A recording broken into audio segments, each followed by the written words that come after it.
जगातील सर्वात मौल्यवान वस्तू, संपत्ती, शक्ती आणि सौंदर्य याचं हे प्रतीक. प्राचीन काळापासून या गोष्टीला प्रचंड मागणी आहे. या गोष्टीसाठी नकळत किती लढाया सुद्धा झाल्या असतील. एवढेच नाही तर या वस्तूने जवळची नाती सुद्धा संपवली आहे. ती गोष्ट नेमकी कोणती हे तुमच्या लक्षात आलंच असेल. नसेल आलं तर जास्त विचार करू नका. सोनं हे त्याचं सरळ उत्तर आहे. पण तुम्हाला असा प्रश्न पडला आहे का की सोने एवढे मौल्यवान कसे बनले आणि ते इतके खास कशामुळे बनले असेल? या व्हिडिओमध्ये आपण सोन्याचा इतिहास, त्याची उत्पत्ती आणि प्राचीन काळापासून ते आधुनिक अर्थव्यवस्थेत त्याची नेमकी भूमिका काय आहे हे बघणार आहोत. सोने खरे की खोटे हे कसे ओळखावे, तसेच सोन्याबद्दल अशा बऱ्याच काही रंजक गोष्टी आहेत ज्या आपण ह्या व्हिडिओमध्ये बघणार आहोत, ज्या कदाचित तुम्हाला माहीतही नसतील. म्हणून हा व्हिडिओ शेवटपर्यंत बघा. नमस्कार, मी अजिंक्य आणि तुमचे स्वागत करतो क्लिअर कट मराठी ह्या आपल्या यूट्यूब चॅनलवर. सोने हा पिवळ्या रंगाचा दाट, मऊ आणि चमकदार धातू आहे. हा सर्वात मऊ आणि लवचिक धातूंपैकी एक आहे. याचा अर्थ असा की त्याला सहजपणे पातळ आकार, त्याला तार किंवा पत्री यामध्ये आकार देता येतो. सोने हे उष्णता आणि विजेचे वाहक देखील आहे आणि ते लोखंडासारखे हवा किंवा पाण्यात दीर्घकाळ राहिल्यास गंजत नाही किंवा खराबही होत नाही. प्राचीन काळापासूनच jewellery, coins, art, dental field, electronics आणि मेडिसिन यांसारख्या क्षेत्रात सोन्याचा वापर विविध कारणांसाठी केला गेलेला आहे. सोने हे बाकी धातूंपेक्षा खूपच दुर्मिळ आहे. आतापर्यंत मानवी इतिहासात फक्त 2,44,000 मेट्रिक टन एवढंच सोन्याचं उत्खनन केलं गेलेलं आहे, जे सुमारे 21 मीटरच्या बाजू असलेल्या ठोकळ्यात बसेल. याचा अर्थ असा की आतापर्यंत उत्पादित सर्व सोन्याचे वजन हे आयफेल टॉवर पेक्षाही कमी भरेल. जगभरात किती सोने आहे याचा अंदाज तुम्हाला या फोटोवरून येऊ शकतो.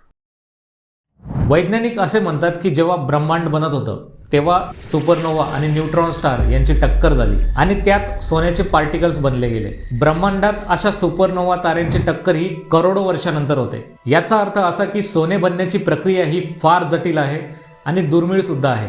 पृथ्वीवर जे सोने आज अस्तित्वात आहे ते कधी एकेकाळी उल्कापिंडासोबतच पृथ्वीवर आलेलं आहे. हे ऐकून तुम्हाला हसू येईल की सोन्याला एलियन धातू सुद्धा म्हणतात. सोनं सर्वात प्रथम कधी सापडलं गेलं? सोनं हे धातू मानवी सभ्यतेच्या हजारो वर्षापासून वापरले जाते. त्याचा शोध हा मानव सभ्यतेच्या सुरुवातीच्या काळात झाला होता. त्या काळी लोकांना नदीच्या पात्रात आणि खडकांमध्ये जे चमकदार धातू सापडले त्याचे माणसाने जतन करून ठेवले. 40,000 ईसापूर्व पाषाणयुगीन काळात मानवाने सोने वापरल्याचे पुरावे सापडले आहेत, असं जीवाश्म अध्ययन करणाऱ्या तज्ज्ञांचं मत आहे.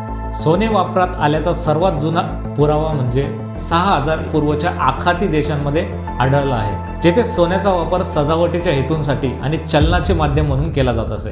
इजिप्त सारख्या प्राचीन संस्कृतीमधील लोकांनी सुद्धा सोन्याला खूप महत्त्व दिले होते. त्यांनी सोन्याचा संबंध त्यांच्या सूर्यदेवाशी जोडला होता. येथे लक्षात घेण्यासारखं एक आहे की इजिप्तमध्ये सोन्याचा वापर हा व्यापारासाठी केला गेलेला नव्हता. व्यापारासाठी त्यांच्याकडे बार्ली नावाची प्रणाली होती. ग्रीक लोकांनी सर्वात प्रथम सोन्याची नाणी काढली होती. यामुळेच ते त्यांच्यासाठी प्रतिष्ठा आणि वैभवाचे प्रतीक बनले.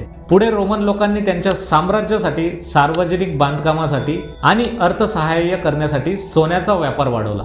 इकडे आपल्या इथे भारतात मात्र सोन्याचे विशेष महत्त्व आहे. भारतासाठी सोने हे पारंपरिक गुंतवणूक पर्याय आहे आणि अनेक भारतीय लोक लग्न, धार्मिक उत्सव आणि इतर प्रसंगी सोने खरेदी करतात. मध्ययुगीन काळात सुद्धा सोन्याने महत्त्वाची भूमिका बजावली.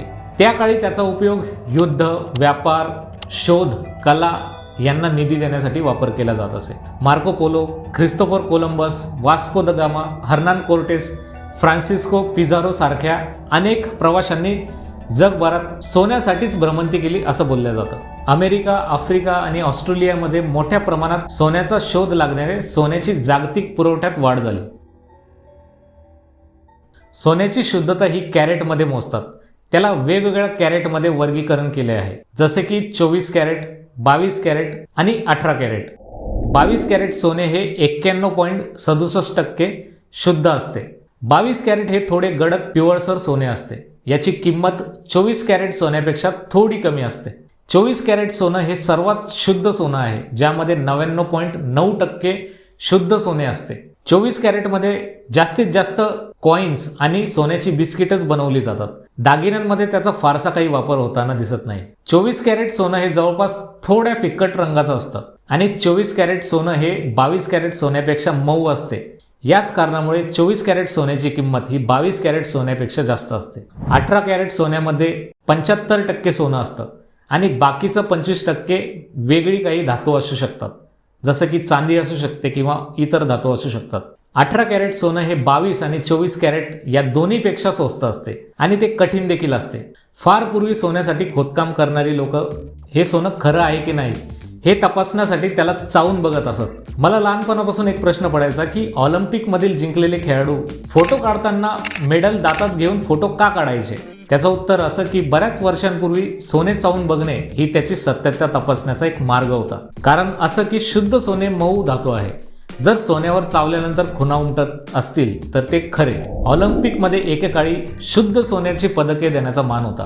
तेव्हा ते खरं सोनं आहे असं दर्शवण्यासाठीच मेडलला दातात धरून फोटो काढण्याचं एक फॅड झालेलं होतं. तेव्हा सुवर्ण पदकामध्ये जवळपास 99.9 असं शुद्ध सोनं वापरलं जायचं, म्हणजेच 24 कॅरेट सोनं. तुम्हाला ऐकून आश्चर्य वाटेल की आजच्या घडीला जे ऑलिम्पिकमध्ये सुवर्ण पदके आहेत त्यात पूर्ण सोनं नाही. जी सुवर्ण पदके दिली जात आहेत ती पूर्णतः सोन्याची नाहीये. त्याचा बहुतांश भाग हा चांदीचा बनवलेला असतो आणि वरतून फक्त सोन्याचा मुलामा दिलेला असतो. आता आधुनिक युगात सोनं खरं आहे की खोटं हे ओळखण्यासाठी बऱ्याच पद्धती आहेत. त्यातील एक म्हणजे हॉलमार्क पद्धत. भारतात सोन्याची शुद्धता दाखवण्यासाठी हॉलमार्कची व्यवस्था आहे. सोन्याचे दागिने हे खरेदी करताना त्यावर हॉलमार्क असल्याची खात्री करावी. हॉलमार्कमध्ये सोन्याची शुद्धता दाखवण्यासाठी त्यावर एक लेबल असते. त्यावर 22 कॅरेट सोन्यासाठी 916 लिहिलेलं असतं, 24 कॅरेट सोन्यासाठी 999 लिहिलेलं असतं आणि 18 कॅरेट सोन्यासाठी 750 असं लिहिलेलं असतं. सोन्याला एक सुरक्षित गुंतवणूक म्हणून बघितले जाते, कारण सोन्याची किंमत एवढी अनिश्चित नसते. सोने हे महागाईला पर्याय म्हणून पाहिलं जातं, कारण सोन्याची किंमत ही महागाईसोबतच वाढत जाते. पूर्ण जगात सोनं हे वैश्विक चलन म्हणून मानलं गेलेलं आहे. आजही सोने देऊन आपण कोणत्याही देशात व्यवहार करू शकतो. पण सोन्याला मिळालेल्या एवढ्या किमतीमुळे सोन्यासोबत बाळगणे हे सुद्धा जिकरीचे काम झाले आहे. आज आपण सोन्यामुळे लोक एकमेकांचे किती वैरी झाले आहेत हे बघत आहोतच. सोन्याच्या आमिषामुळे कित्येक ठिकाणी गंभीर गुन्हे झालेले आहेत. सोन्याला वाजवीपेक्षा जास्त किंमत त्याच्या दुर्मिळ असण्यामुळे आहे. पण जर दुर्मिळ गोष्टींचीच किंमत जास्त ठरत असेल तर माणुसकी ही सुद्धा आज घडीला एक दुर्मिळ गोष्ट आहे.